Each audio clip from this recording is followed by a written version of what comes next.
हाँ तो my dear student, आज की क्लास में हम लोग पढ़ेंगे क्लास ट्वेल्थ। क्या क्लास ट्वेल्थ जो आपका है क्लास ट्वेल्थ केमिस्ट्री का, क्या क्लास ट्वेल्थ केमिस्ट्री का 7वां चैप्टर, क्या क्लास ट्वेल्थ जो आपका है केमिस्ट्री का 7वां चैप्टर पढ़ेंगे। और जिसका नाम क्या है, 7वां चैप्टर का नाम यहाँ पे है पी ब्लॉक के तत्व। क्या है? पी ब्लॉक के तत्व। और काफ़ी मोस्ट इम्पोर्टेंट चैप्टर है। क्या? काफ़ी मोस्ट इम्पोर्टेंट चैप्टर है, क्योंकि इस चैप्टर से प्रत्येक साल 2 से 3 प्रश्न जरूर एग्जाम में आता है। तो आप लोग क्या कीजिएगा कि वीडियो को शुरू से लेकर के अंत तक जरूर देखिएगा, क्योंकि आज की क्लास में हम लोग पढ़ने वाले हैं इस चैप्टर के 2011 से लेकर के 2024 तक जितने भी महत्वपूर्ण सब्जेक्टिव प्रश्न पूछा गया है सभी का हम लोग विस्तार पूर्वक अध्ययन करेंगे।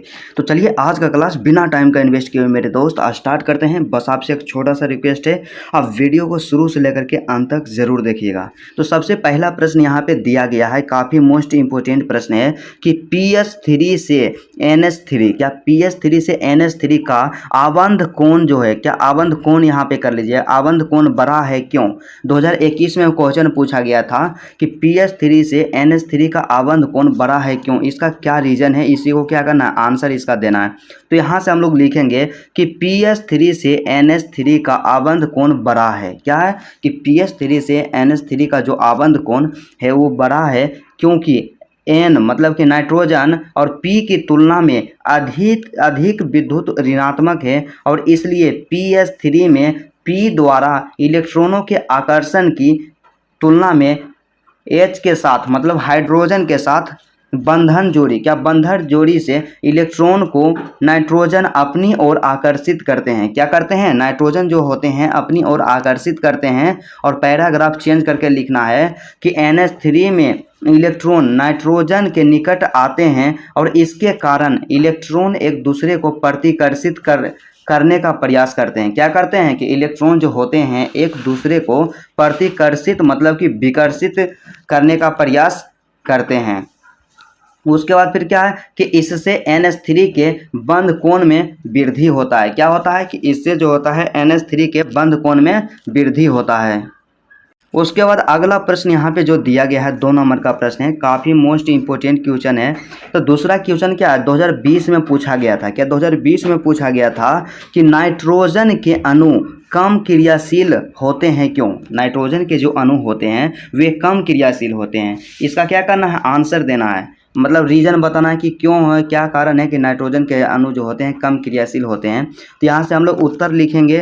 तो इसमें क्या हमें लिखना है कि नाइट्रोजन में त्रिआबंध की उपस्थिति के कारण आबंध वियोजन एंथैल्पी अत्यंत उच्च होती है। क्या होती है? आबंध वियोजन एंथैल्पी जो होती है अत्यंत उच्च होती है। इस कारण नाइट्रोजन के अणु कम क्रियाशील होते हैं। क्या होते हैं? इसी कारण, यही कारण है कि नाइट्रोजन के जो अणु है कम क्रियाशील होते हैं। मतलब सीधा सा यहाँ समझना है, इसका आंसर है कि नाइट्रोजन में त्रिआबंध की उपस्थिति के कारण क्या होता है, आबंध वियोजन एंथैल्पी अत्यंत उच्च होती है, और इसी के कारण नाइट्रोजन जो है, नाइट्रोजन के जो अणु है कम क्रियाशील होते हैं। बस इतना आपको लिख देना है, 2 में से 2 अंक जरूर दिया जाएगा।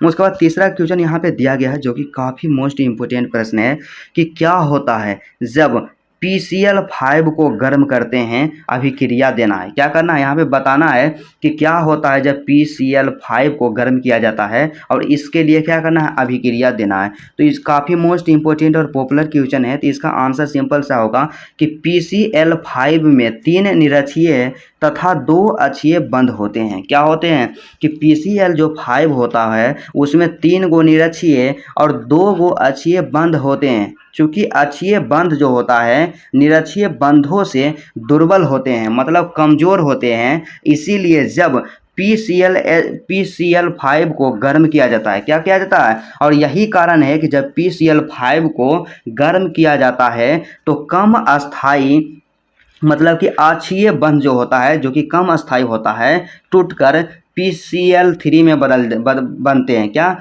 PCl3 बनाते हैं, क्या करते हैं, PCl3 बनाते हैं। और इसका समीकरण क्या है, तो इसका जो समीकरण यहाँ पे होगा कि PCl5 को हम लोग क्या किए, यहाँ पे हीट दिए, गर्म किए, और हीट देने से यह टूट कर किस में बदल गया, यह बदल गया PCl3 में, अब प्लस में उसके साथ क्या बन गया, Cl2, जो कि गैस के रूप में होता है। यहाँ पे क्या करना, इस इक्वेशन को, इस समीकरण को यहाँ पे लिख देना है। और यदि आप इतना लिख देते हैं तो आपको 2 में से 2 अंक एग्जाम में ज़रूर दिया जाएगा। उसके बाद चौथा प्रश्न के बारे में बात किया जाए, जो कि काफ़ी आसान और महत्वपूर्ण प्रश्न है। 2020 में पूछा गया था, क्या 2020 में पूछा गया था कि संपर्क विधि और ऑस्टवाल्ड विधि में प्रयुक्त उत्प्रेरक का नाम दे। क्या करना है कि संपर्क विधि और ऑस्टवाल्ड विधि में जिस उत्प्रेरक का प्रयोग किया जाता है उसको बताना है, उसका नाम लिखना है। तो सबसे पहले इसमें हम लोग आंसर लिखेंगे कि संपर्क विधि सल्फ्यूरिक अम्ल बनाने की विधि है। क्या है कि संपर्क विधि जो है सल्फ्यूरिक अम्ल बनाने की विधि है, और जिसमें PT या V2O5 को उत्प्रेरक के रूप में इस्तेमाल किया जाता है। क्या किया जाता है कि PT उत्प्रेरक के रूप में किसका इस्तेमाल किया जाता है, पहला PT और दूसरा उत्प्रेरक जो यहाँ पे है V2O5 को। मतलब सीधा से यहाँ पे समझिए ना कि संपर्क विधि जो है वो सल्फ्यूरिक अम्ल बनाने की विधि है, और इसमें 2 उत्प्रेरक का उपयोग किया जाता है, इस्तेमाल किया जाता है, जिसमें से पहला उत्प्रेरक यहाँ पे क्या है, PT है, और दूसरा है V2O5 है। ठीक है, उसके बाद यहाँ पे एक दूसरा यहाँ पे क्वेश्चन क्या है कि ऑस्टवाल्ड विधि में प्रयुक्त उत्प्रेरक को बताना है। तो यहाँ से हम लोग क्या करेंगे, पैराग्राफ को चेंज करेंगे ताकि एग्जामिनर को डायरेक्ट पता चले कि दूसरा पद का यहाँ पे आंसर दिया गया है। तो यहाँ से हम लोग क्या लिखेंगे कि लेकिन ऑस्टवाल्ड विधि, क्या, लेकिन ऑस्टवाल्ड विधि जो कि क्या है, नाइट्रिक अम्ल के निर्माण की विधि है। क्या है कि ऑस्टवाल्ड विधि जो है नाइट्रिक अम्ल के निर्माण की विधि है, और इस विधि में हम PT को उत्प्रेरक के रूप में इस्तेमाल करते हैं। मतलब सीधा से यहाँ पे समझना कि ऑस्टवाल्ड विधि में सिर्फ PT को उत्प्रेरक के रूप में इस्तेमाल किया जाता है, बस आपको इतना लिखना है। थोड़ा सा हम लोग फास्ट में चलेंगे क्योंकि क्वेश्चन की संख्या ज़्यादा है और मोस्ट इंपॉर्टेंट है, और 2025 एग्ज़ाम के लिए इसमें से ज़रूर आएगा क्वेश्चन। ठीक है, तो उसके बाद अगला यहाँ पे 5वां जो क्वेश्चन दिया गया है, काफ़ी अच्छा प्रश्न है कि अमोनिया क्या है, यहाँ पे ध्यान देना है कि अमोनिया एक अच्छा लिगेंड है क्यों। 2020 में पूछा गया था बिहार बोर्ड इंटर एग्ज़ाम के द्वारा। क्या है कि अमोनिया जो है ना एक अच्छा लिगेंड है, क्यों है और इसका क्या कारण है। तो इसमें आंसर देना है कि अमोनिया एक अच्छा लिगेंड है क्योंकि अमोनिया में नाइट्रोजन जो होता है हाइड्रोजन की तुलना में ज़्यादा विद्युत ऋणात्मक है। तो उसके बाद लिखना है कि इसीलिए इलेक्ट्रॉन के कारण यह इलेक्ट्रॉन युग्म को दान करने की क्षमता रखता है तथा लिगेंड के रूप में कार्य करता है। क्या करता है, लिगेंड के रूप में कार्य करता है। बस आपको इसमें क्या लिखना है, इतना लिख देना है, और यही एक बेहतर आंसर है। क्योंकि क्या है कि आंसर तो सबको ही लिखता है, लेकिन एक बेहतर आंसर लिखना चाहिए, और आंसर राइटिंग स्किल आपके पास होना चाहिए। और सबसे जो ज़्यादा ज़रूरी होता है कि आपको शब्द लिमिट का विशेष ध्यान देना चाहिए कि आपको एग्ज़ाम में कितने शब्दों में लिखना है। तो यहाँ पे अगला प्रश्न जो कि 2018 में पूछा गया था, क्या 2018 में पूछा गया था कि नाइट्रोजन की इलेक्ट्रॉन बंधुता कार्बन से कम होती है क्यों। मतलब सीधा से यहाँ पे आंसर देना है कि इसका क्वेश्चन यहाँ पे क्या है कि नाइट्रोजन के जो इलेक्ट्रॉन बंधुता होती है कार्बन से कम होती है, इसका क्या कारण है, क्यों होता है। तो इसका सिंपल सा आंसर होगा कि नाइट्रोजन के स्थिर विन्यास के कारण ही नाइट्रोजन की इलेक्ट्रॉन बंधुता कार्बन से कम होती है। मतलब सीधा सिंपल से यहाँ पे आंसर क्या है कि नाइट्रोजन का क्या होता है, यहाँ पे ध्यान देना है कि नाइट्रोजन के स्थिर विन्यास के कारण, मतलब नाइट्रोजन में स्थिर विन्यास होता है और इसी के कारण नाइट्रोजन की इलेक्ट्रॉन बंधुता कार्बन से कम होती है। क्या, कार्बन से कम होती है। उसके बाद 7वां प्रश्न यहाँ पे दिया गया है जो कि 2020 में पूछा गया था। क्या है कि O3 एक प्रबल ऑक्सीकारक की तरह क्यों क्रिया करता है, समझावें। या आपको यहाँ पे इस तरह से भी क्वेश्चन पूछ सकता है कि O3 जो है, क्या O3 जो है एक प्रबल ऑक्सीकारक की तरह व्यवहार करता है, ऐसा क्यों। तो इसका सिंपल सा आंसर होगा, सीधा सा आंसर क्या है कि O3 शीघ्रता से विघटित होकर नवजात ऑक्सीजन उत्पन्न करती है। क्या होती है कि O3 जो होती है शीघ्रता से अपघटित हो जाती है। क्या होती है, अपघटित होती है, यहाँ पे ध्यान देना है।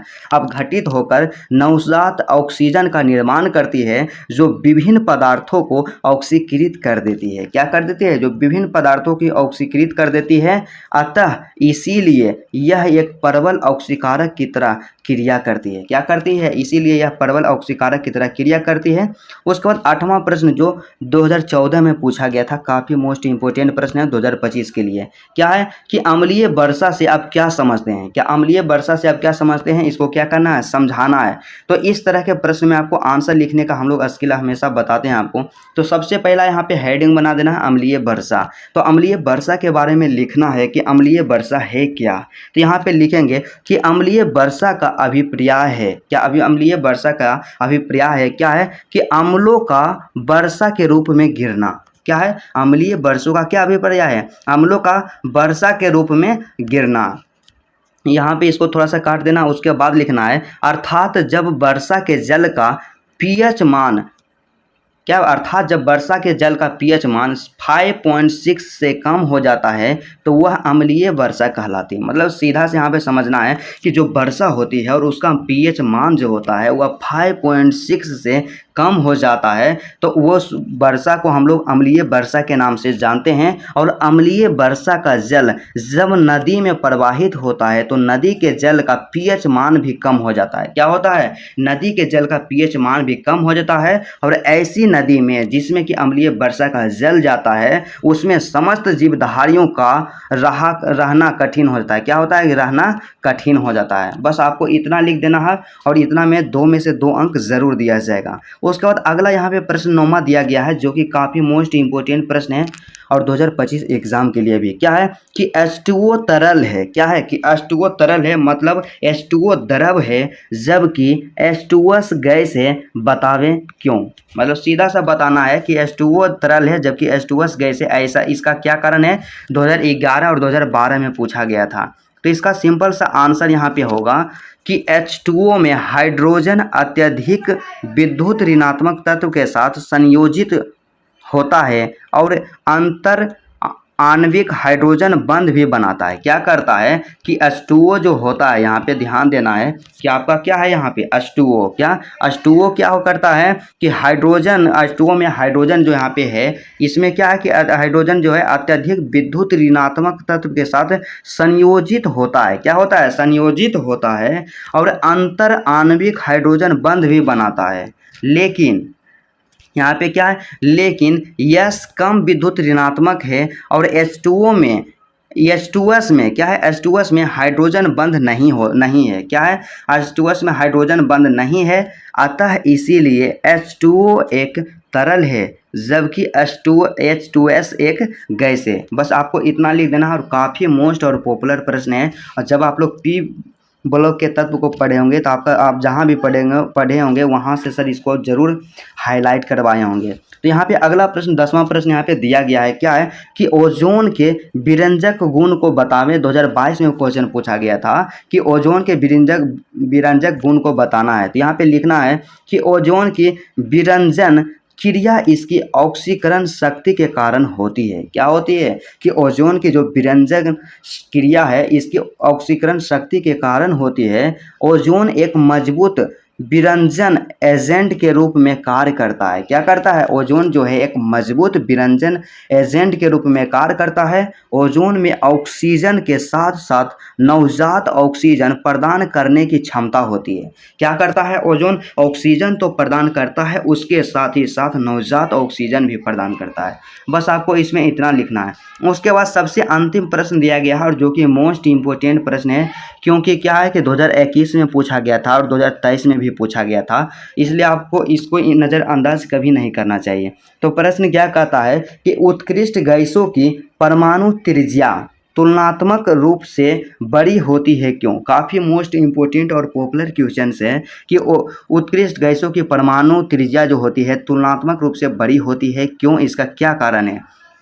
तो इसका सीधा सा आंसर होगा कि उत्कृष्ट गैसों की परमाणविक त्रिज्या अपने संबंधित आवर्गों में सर्वाधिक होती है। क्या होती है? अपने संबंधित उससे संबंधित जितने भी वर्ग हैं उसमें सबसे अधिक होती है। ठीक है, इसका कारण यह है कि उत्कृष्ट गैसों की त्रिज्या केवल वान डर वाल्स त्रिज्या होती है। क्या होती है? उत्कृष्ट गैसों की त्रिज्या जो होती है ना, केवल वान डर वाल्स त्रिज्या होती है, क्योंकि ये अणु नहीं बनाती है, जबकि अन्यों की सहसंयोजक त्रिज्याएं होती हैं। मतलब क्या है, सिंपल से यहाँ देना है कि उत्कृष्ट गैस जो होती है उसकी जो त्रिज्या होती है वान डर वाल्स त्रिज्या होती है, और उसके समकक्ष जितने भी तत्व हैं, वो जितने भी गैस हैं, उसकी क्या होती है, परमाणु त्रिज्या जो होती है क्या होती है, सहसंयोजक त्रिज्याएं होती है। क्या सहसंयोजक त्रिज्याएं होती है। और यहाँ पे आंसर फिर थोड़ा सा देना है पैराग्राफ को चेंज करके कि वान डर वाल्स त्रिज्या सहसंयोजक त्रिज्या से अधिक होती है। क्या होती है? वान डर वाल्स त्रिज्या जो होती है सहसंयोजक त्रिज्या से अधिक होती है। अतः उत्कृष्ट गैसों की परमाणुविक आकार तुलनात्मक रूप से बड़े होते हैं। क्या होते हैं?